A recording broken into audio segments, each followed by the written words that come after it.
13 जनवरी से प्रयागराज में महाकुंभ शुरू हो रहा है।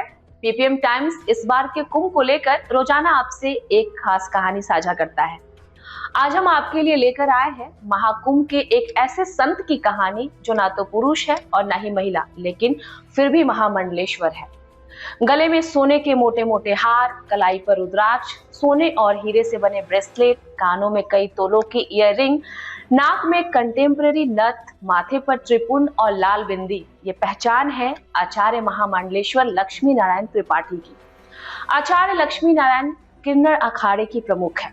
महाकुंभ 2025 के लिए किन्नर अखाड़ा जूना अखाड़े के साथ रथ घोड़े गाजे बाजे के साथ पहले नगर और फिर छावनी में प्रवेश कर गया है। अभी यहाँ अखाड़े में शामिल तकरीबन 1000 किन्नर संत पहुंच चुके हैं। देश विदेश से इनके आने का सिलसिला लगातार जारी है। आचार्य महामंडलेश्वर लक्ष्मी नारायण त्रिपाठी को तकरीबन 3 घंटे लगते हैं तैयार होने में। महामंडलेश्वर लक्ष्मी नारायण त्रिपाठी हमेशा माथे पर त्रिपुंड और लाल बिंदी लगाकर रहती हैं। डॉक्टर लक्ष्मी नारायण त्रिपाठी बताती हैं कि किन्नर श्रृंगार में ही अच्छे लगते हैं और हम अपने प्रभु के लिए श्रृंगार करते हैं। वे कहती हैं कि अमूमन हमारा श्रृंगार देखकर लोग पूछते हैं कि आप अपने साथ मेकअप आर्टिस्ट लेकर चलती हैं। मेरा जवाब होता है कि इतने पैसे तो हमारे पास नहीं है कि मेकअप आर्टिस्ट लेके चले। हम लोगों ने खुद से मेकअप करना सीखा है। महामंडलेश्वर हर दिन दुल्हन की तरह सजती संवरती हैं। लक्ष्मी नारायण त्रिपाठी बताती हैं कि इसके लिए उनको तकरीबन 3 घंटे लगते हैं। फिर हम अपने इसी स्वरूप के साथ आराध्य भगवान शिव की आराधना करते हैं। 4 घंटे तक भोलेनाथ की पूजा और प्रार्थना में लीन रहते हैं। ये सब 7 घंटे का होता है। कुंभ क्षेत्र में रहने के दौरान हर रोज यह साधना जारी रहेगी। इसके बाद ही मैं भक्तों से भेंट करूंगी। आचार्य लक्ष्मी नारायण त्रिपाठी ने महाकुंभ क्षेत्र में बसे किन्नरों के एक ऐसे संसार में बताया जिसे शायद बहुत कम लोग जानते हैं। वे बताती हैं कि 13 अक्टूबर 2015 को किन्नर अखाड़ा अस्तित्व में आया। वर्षों से समाज में किन्नर उपेक्षित ही रहे हैं, लेकिन 2014 में सुप्रीम कोर्ट का नालसा जजमेंट आया जिसमें किन्नर यानी कि जिसको हम आम भाषा में थर्ड जेंडर कहते हैं, उन्हें अपना हक मिला।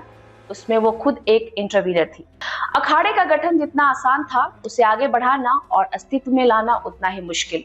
अखाड़े का गठन करने के बाद वो बताती हैं कि उज्जैन के कलेक्टर के पास गई, इसके लिए आवेदन भी दिया। किन्नरों के लिए देव धनुष किन्नर न श्रेणी सादर मजही सकल त्रिवेणी कहा गया है कि किन्नरों का बहुत बड़ा स्थान है। उस स्थान को हासिल करने के लिए, उस स्थान पर किन्नरों को स्थापित करने के लिए हमने ये निर्णय लिया कि किन्नर अखाड़े को आगे बढ़ाना ही होगा। अब दूसरे देश जैसे बैंकॉक, मलेशिया, अमेरिका में भी किन्नर अखाड़े का गठन की मांग हो रही है। खास बात यह है कि इस अखाड़े में सिर्फ किन्नर या ट्रांसजेंडर नहीं है, बल्कि महिला पुरुष भी शामिल होते हैं। यह सभी को साथ लेकर चलता है। दूसरे धर्म के लोग भी हमारे साथ आना चाहते हैं। वे आगे कहती हैं कि 2019 में हमें जूना अखाड़े का सपोर्ट मिला। जूना अखाड़े के संरक्षक हरिगिरी महाराज से मेरी मुलाकात हुई। हमारा अनुबंध जूना अखाड़े के साथ हुआ। इसमें यह तय हुआ कि कुंभ महाकुंभ में किन्नर अखाड़ा जूना अखाड़े के साथ शाही स्नान करेगा।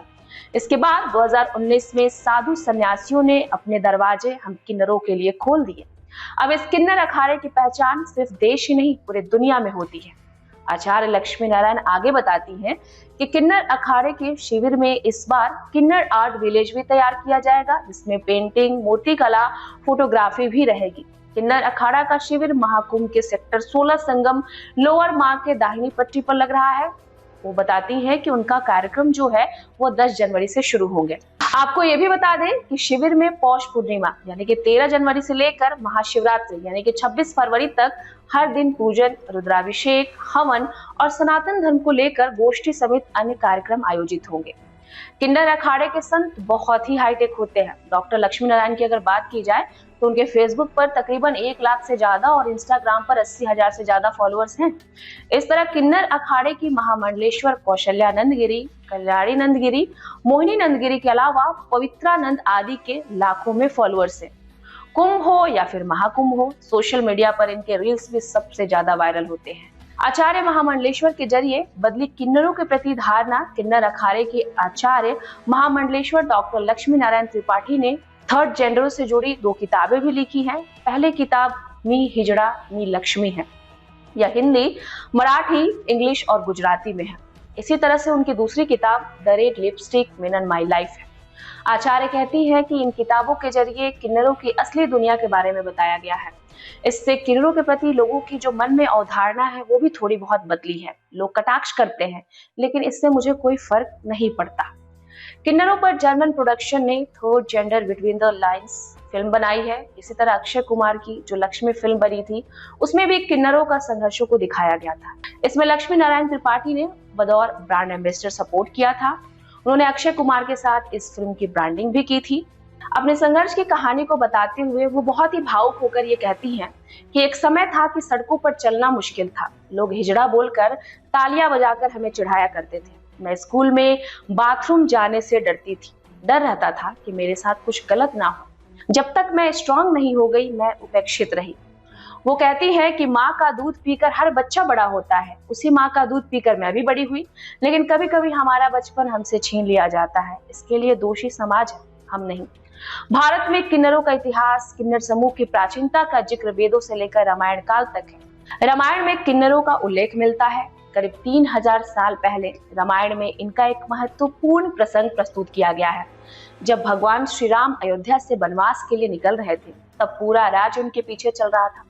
भगवान राम ने लोगों से कहा कि वे आंसू पोंछकर अपने अपने घर लौट जाएं।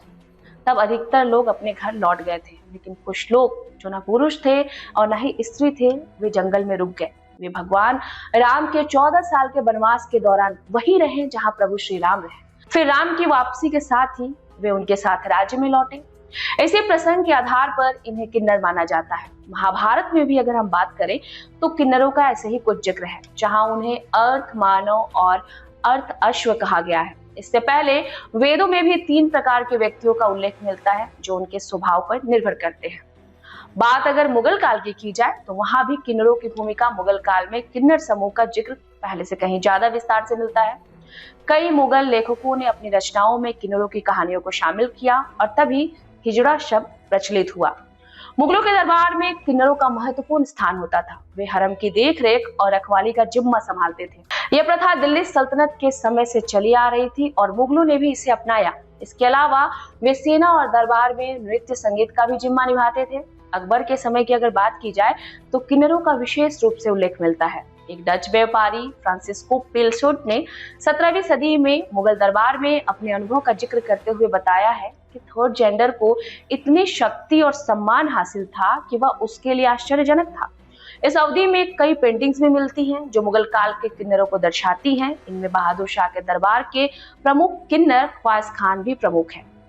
धारा 377 और किन्नरों का सामाजिक दर्जा साल 2018 में सुप्रीम कोर्ट ने समलैंगिकता को अपराध बताने वाली धारा 377 को खत्म कर दिया, लेकिन इसकी शुरुआत 1864 में हुई थी।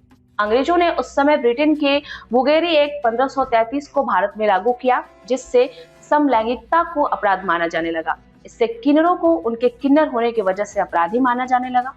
अंग्रेजी हुकूमत ने किन्नरों को गंदगी, बीमारी और संक्रमण फैलाने वाला मान लिया। उनके साथ छुआछूत किया जाने लगा। ब्रिटिश अधिकारियों ने उन्हें सामाजिक नैतिकता का दुश्मन ठहराया और उन्हें अपने शासन के लिए खतरा भी बताया था। तो ये थी किन्नरों से जुड़ी कहानी जो हम आप तक साझा कर रहे थे। अभी आगामी 13 जनवरी को महाकुंभ का आयोजन हो रहा है प्रयागराज में। तब तक हम रोज एक नई कहानी आपसे करेंगे साझा। अब बने रहिए हमारे साथ पीपीएम टाइम्स पर। मैं थी आपके साथ सृष्टि।